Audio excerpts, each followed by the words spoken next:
ગીર સોમનાથના તાલાલામાં જમીન વિવાદના કેસમાં કાર્યવાહી હાથ ધરવામાં આવી છે। પોલીસે 2 મહિલા સહિત 6 આરોપીની ધરપકડ કરી છે, તો 4 હુમલાખોરોનું પોલીસે જાહેરમાં સરઘસ કાઢ્યું છે। હુમલો કરનારા આરોપીઓની જાહેરમાં સરફરા કરવામાં આવી છે, તો આરોપીઓને જાહેરમાં હાથ જોડી માફી માંગાવી છે। પોલીસે આરોપીઓને કાયદાનું ભાન કરાવડાવ્યું છે, તો 54 વીઘા જમીનને લઈ 2 પરિવાર વચ્ચે વિવાદ સર્જાયો હતો। આરોપીઓએ મકાન પર પેટ્રોલ બોમ્બ ફેંકી આગ ચાંપી દીધી હતી, તો જામગરી બંદૂકમાંથી ફાયરિંગ કર્યાનો દાવો કરવામાં આવી રહ્યો છે। ઘટનામાં 75 વર્ષીય વૃદ્ધા ગંભીર રીતે દાઝ્યા છે, તો સારવાર દરમિયાન વૃદ્ધાનું મોત પણ નીપજ્યું છે। પોલીસે 24 કલાકમાં આરોપીઓને ઝડપી પાડ્યા છે।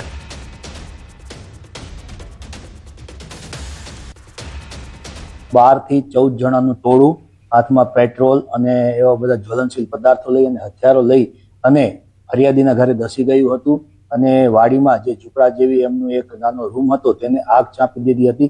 આ ઘટનામાં ખૂબ જ દુઃખદ એવા એક મહિલા ઉંમરલાયક મહિલાનું દાઝી જવાથી 2 દિવસ બાદ સરકારી હોસ્પિટલમાં અવસાન થયું છે। જંગલમાં ફરી અને લગભગ 4 જેટલા આરોપીઓ અને 2 મહિલા આરોપીને ઝડપી પાડ્યા છે।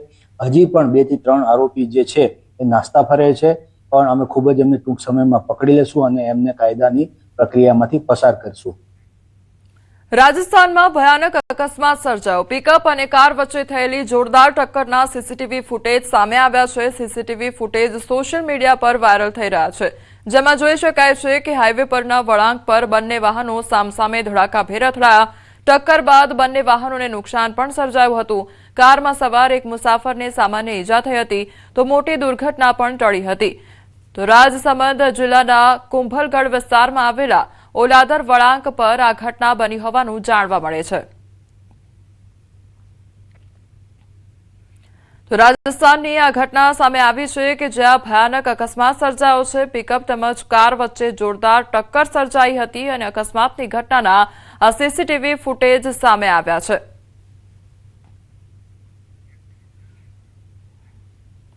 ઝારખંડના ચતરાના જંગલમાં એર એમ્બ્યુલન્સ ક્રેશ થયો હોવાનો મામલો સામે આવ્યો છે।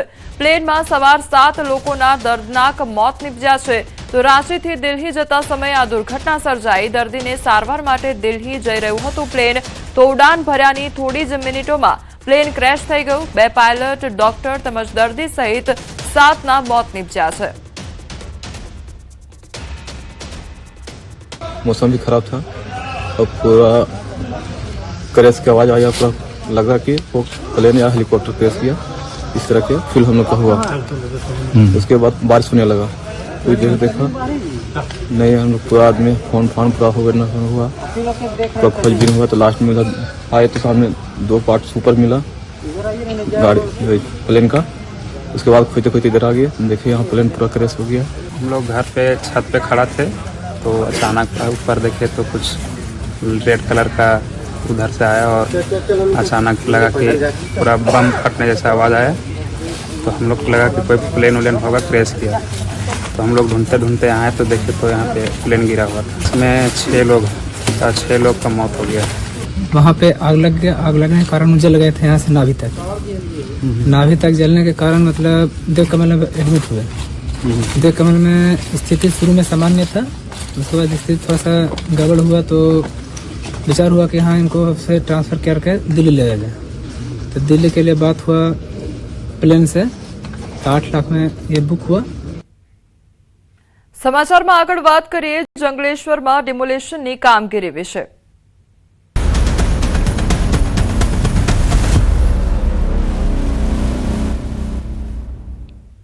રાજકોટના જંગલેશ્વરમાં ડિમોલેશનનો આજે બીજો દિવસ છે, ત્યારે આજે વધુ 400 મિલકતો તોડી પાડવામાં આવશે।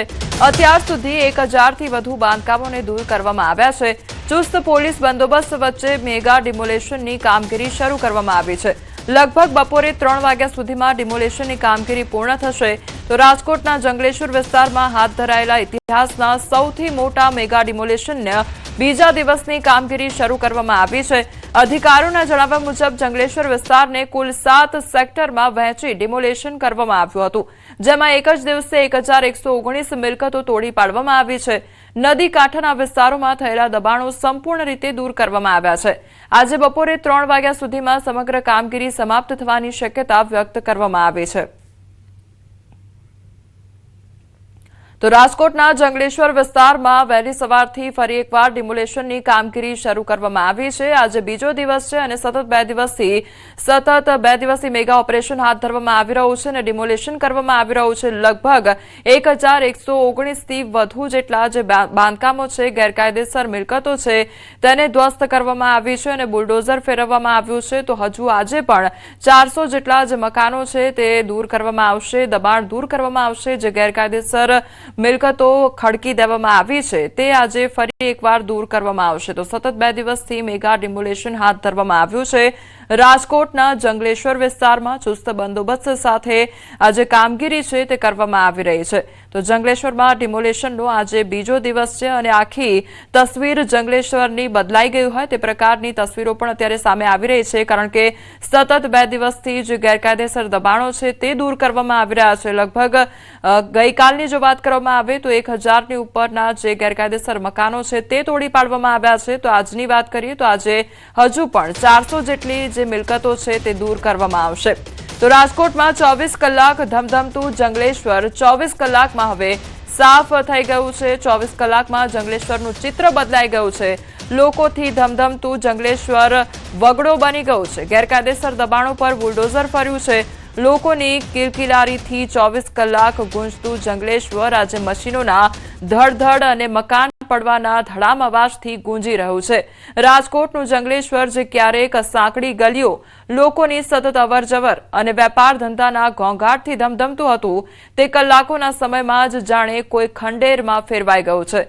તંત્ર દ્વારા હાથ ધરવામાં આવેલી આ મેગા ડિમોલેશન ડ્રાઈવમાં વર્ષો જૂના ગેરકાયદેસર દબાણો પર એકસાથે અનેક બુલડોઝરો ત્રાટકતા આખું ચિત્ર બદલાઈ ગયું છે।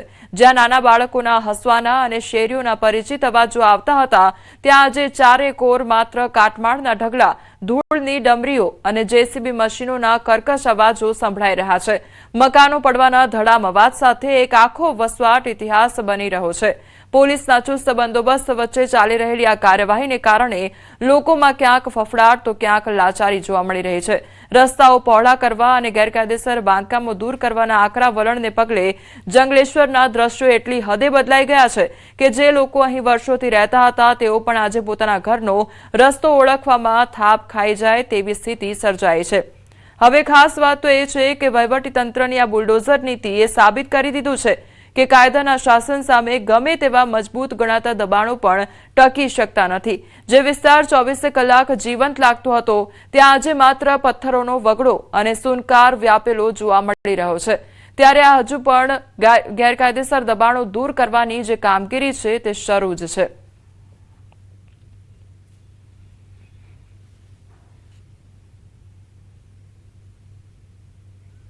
રાજકોટ જંગલેશ્વર વિસ્તારના બે અલગ અલગ દ્રશ્યો પણ સામે આવ્યા છે। ગઈકાલે જ્યાં શેરી ઊભી હતી ત્યાં આજે કાટમાળ જોવા મળી રહ્યો છે। 24 કલાકમાં જંગલેશ્વર વિસ્તારનું ચિત્ર બદલાઈ ગયું છે।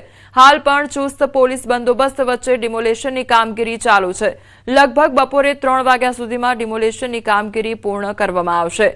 તો ગઈકાલે સતત ડિમોલેશનની કામગીરી કરવામાં આવી અને આજની પણ તસવીરો સામે આવી છે કે વહેલી સવારથી ફરી એકવાર ડિમોલેશનની કામગીરી શરૂ કરવામાં આવી છે અને આજે 400 જેટલા જે ગેરકાયદેસર દબાણો છે, મિલકતો છે તે દૂર કરવામાં આવશે। તો બપોર સુધીમાં ડિમોલેશનની કામગીરી પૂર્ણ થશે।